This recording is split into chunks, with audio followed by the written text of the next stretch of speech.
Our hearts beat to the city streets. We began to feel the fire. We rise like tall buildings as the chemicals they take us higher. हाय दोस्तों, मैं नीलू। आज हम बात करेंगे dianthus flower plant को हम कैसे cutting से ग्रो कर सकते हैं। डायंथस को अगर हम समर सीज़न में संभाल कर रख लेंगे तो आसानी से समर सीज़न में भी चल जाएंगे और उसमें फ्लावरिंग भी होगी। लेकिन बस हमें क्या करना है, इन प्लांट्स को शेडी एरिया में रखना है, बारिश के पानी से बचा कर रखना है, तो हमारे डायंथस के प्लांट आसानी से चल पड़ते हैं समर सीज़न में। लेकिन समर सीज़न में चलाने के लिए हमें इनकी कटिंग्स को अभी से तैयार करना पड़ेगा, जिससे हमारी कटिंग्स आसानी से ग्रो हो जाए इसी सीज़न में, और समर के सीज़न में भी फ्लावरिंग हो और नेक्स्ट विंटर सीज़न के लिए भी तैयार हो जाए। तो मैंने कोशिश की है कि मेरे ये जितने भी हाइब्रिड के डायंथस के प्लांट्स हैं, मैं इनकी कटिंग्स ले लूँ और इनको सेव कर लूँ, क्योंकि कभी कभी हम जो मदर प्लांट होता है उसको हम बचा नहीं पाते हैं। तो हम इन प्लांट्स को कटिंग से इजीली ग्रो कर सकते हैं, नेक्स्ट सीज़न के लिए भी तैयार कर सकते हैं। तो मैंने हर प्लांट से कुछ कुछ कटिंग्स निकाल ली हैं, खासकर हाइब्रिड के जो डायंथस हैं मेरे, उनसे मैंने कटिंग्स ले ली है ग्रो करने के लिए। खासकर मैं हाइब्रिड के जो डायंथस हैं इनकी कटिंग्स को इसीलिए ग्रो करना चाहती हूँ, क्योंकि अगर आप खरीदने जाओगे ये डायंथस हाइब्रिड के जो होते हैं ये आपको थोड़े कॉस्टली पड़ जाते हैं। अगर आप विंटर सीज़न के स्टार्टिंग में ख़रीदेंगे तो आपको ये करीब 100 रुपीज़ के आसपास मिल जाते हैं। तो इसीलिए अगर हमारे पास अगर इनकी कटिंग हो और हम इनको ग्रो कर लें तो हमें बहुत इजीली से हाइब्रिड के जो डायंथस हैं इनको ख़रीदने की भी ज़रूरत नहीं, और हमारे पास बहुत सारे कटिंग्स ग्रो भी हो जाएंगे और प्लांट भी हमारा तैयार हो जाएगा। तो ये देखिए मैंने कितने सारी कटिंग्स निकाल लिए थे। अब इनको मैं लगाने का तरीका आपको बताती हूँ, किस तरह से आपको इन कटिंग्स को लगाना है।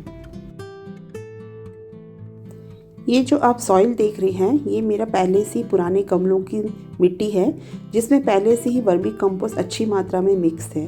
तो इसके अलावा मैं इसको रिचार्ज करने के लिए इसमें नीम खली थोड़ी सी और फंजीसाइड, जो कि ट्राइकोडर्मा फंजीसाइड में ज़्यादा यूज़ करती हूँ, उसका इस्तेमाल करूँगी इस सॉइल मीडिया को मिक्स करने के लिए, जिसमें इसमें जो मैं कटिंग्स लगाऊँ उसमें कोई फंगस ना लगे।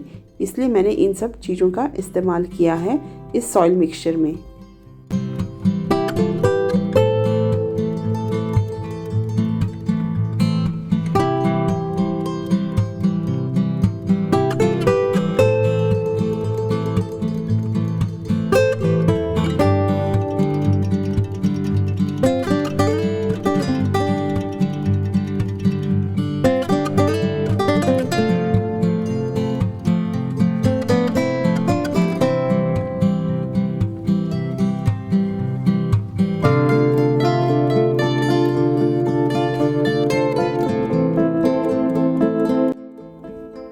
अब आप ऐसे प्लांटर लें जिसमें बहुत सारे ड्रेनेज होल हो। उनको कवर करने के लिए मैंने एक छोटे से नेट कपड़े का इस्तेमाल किया है, जिससे ये मेरे सारे ड्रेनेज होल कवर हो जाए, जिससे मैं इसमें जो भी सॉइल डालूँ वो बाहर ना निकले, बस इसमें जब भी मैं वाटरिंग करूँ वो सारा पानी बाहर निकल जाए।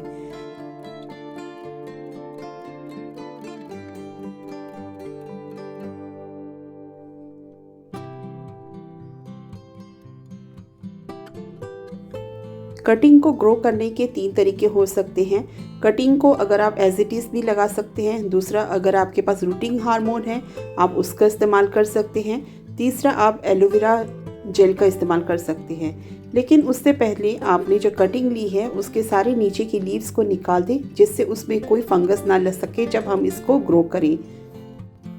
एलोवेरा लीव प्लांट सबके पास घर में होता ही है, तो आप उसके जेल में उस कटिंग को डिप करें इस तरह से।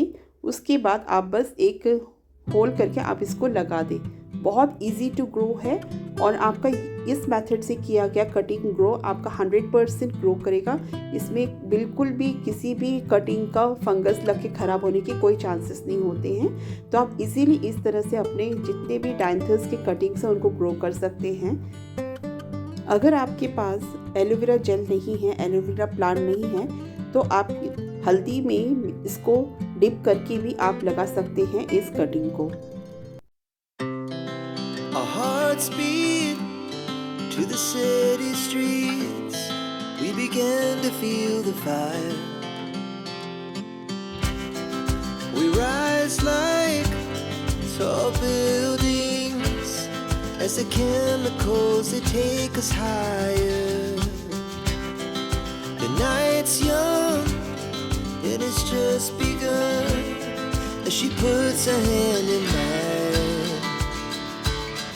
We wanna chase the night, wanna dance to the light, pull the stars from the sky, just two hearts running wild.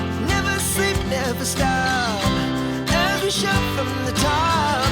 We're gonna be two hearts running wild.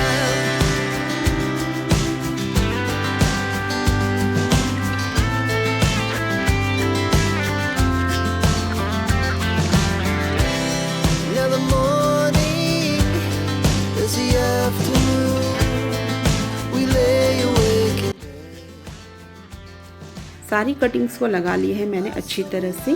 ये देखिए बिल्कुल अच्छे से लग गए हैं। अब इन पर मैं एकदम हल्का हल्का सा पानी को डालूंगी जिससे ये अच्छे से लग जाए और इनकी रूट्स, इनके स्टेम थोड़े से टाइट हो जाए। उसके बाद आप इन कटिंग्स को ऐसे छायादार जगह में रख दें जहाँ पर इनको हल्की हल्की सी धूप मिले, लेकिन डायरेक्ट सनलाइट से बचा के रखें। और करीब आप 1 मंथ के बाद देखना आपकी कटिंग्स कितनी अच्छे से ग्रो हो जाएंगी। आपकी एक भी कटिंग्स ख़राब नहीं होंगी।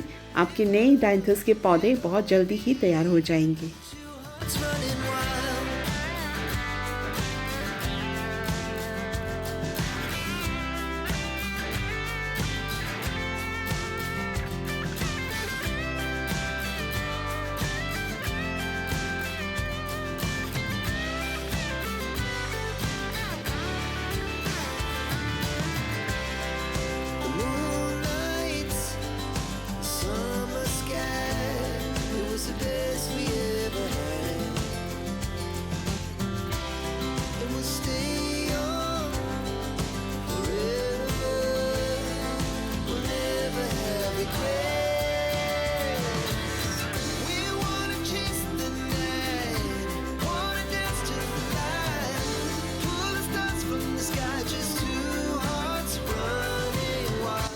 ये देखिए मेरे 1 से 1.5 महीने के बाद का रिज़ल्ट। मैंने जितने भी कटिंग्स लगाई थी कितने अच्छे से ग्रो हो गए। इवन इनमें कुछ फ्लावर्स भी आने शुरू हो गए थे।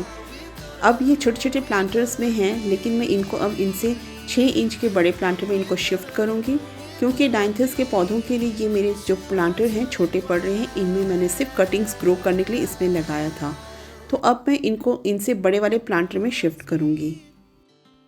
ये मेरे 6 इंच के पॉट हैं जिनमें इनको मैं शिफ्ट करूँगी। जो मैंने छोटे छोटे प्लांटर्स में डायंथस की कटिंग्स लगाए थे, इन बड़े प्लांटर्स में शिफ्ट करने से इनके और भी नीचे से छोटे छोटे प्लांट्स निकल के आएंगे, बेबी प्लांट्स निकल के आएंगे, जिससे मेरा जो ये डायंथस का प्लांट है इनको फैलने में बहुत आसानी रहेगा और इनमें फ्लावरिंग भी फिर अच्छी होनी शुरू हो जाएगी। कितनी खुशी होती है ना जब अपने ही हाथों से लगाए हुए कटिंग्स को हम ग्रो करें और हमारे गार्डन में ये भर भर के जब फ्लावरिंग हो तो देखकर कितना अच्छा लगेगा कि अपने ही हाथों से लगाई हुई कटिंग को हमने ग्रो किया है और उसमें फ्लावरिंग होनी शुरू हो जाए।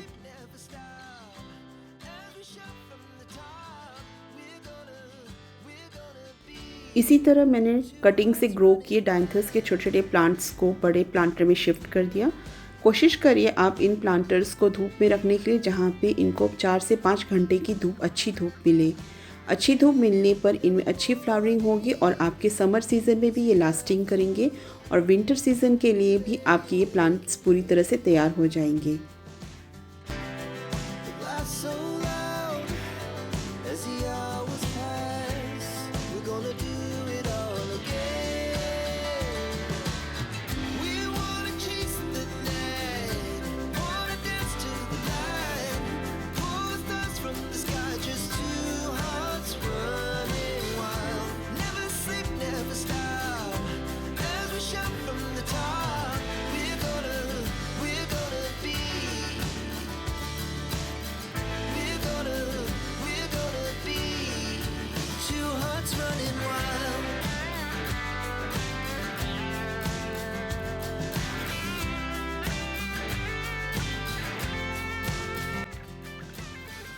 प्लांट्स को बड़े प्लांटर में शिफ्ट करने के बाद आप सबसे पहले काम तो ये करिए कि ऊपर से जितनी भी पतली पतली सी ब्रांचेस निकल रही हैं जो नीचे की ओर बेंड हो रही हैं, आप उनकी कटिंग कर दीजिए, क्योंकि उनमें एक एक फ्लावर आ चुका है तो उसकी ग्रोथ का हमें कोई फ़ायदा नहीं है।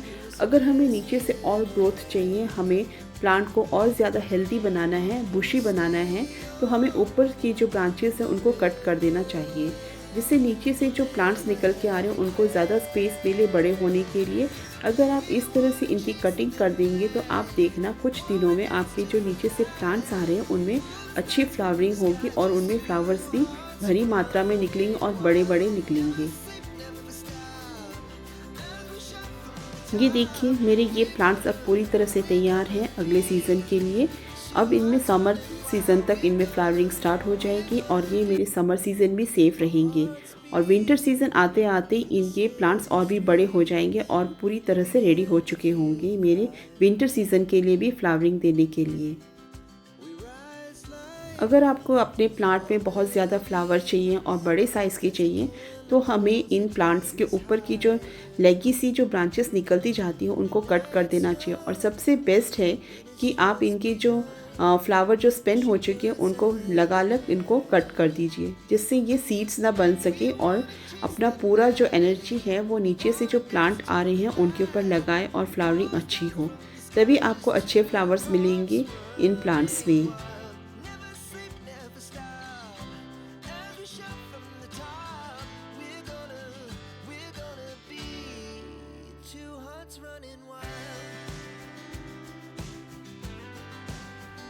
तो दोस्तों आप इजीली डायंथस की कटिंग ग्रो कर सकते हैं अपने समर सीज़न में भी अपने इस प्लांट को बचाए रखने के लिए, और अपने प्लांट को हेल्दी बना के रख सकते हैं।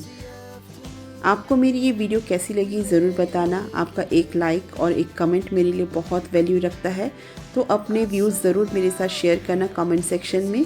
और मिलते हैं अगली वीडियो में एक अगले टॉपिक के साथ। तब तक के लिए keep gardening, happy gardening, bye bye friends.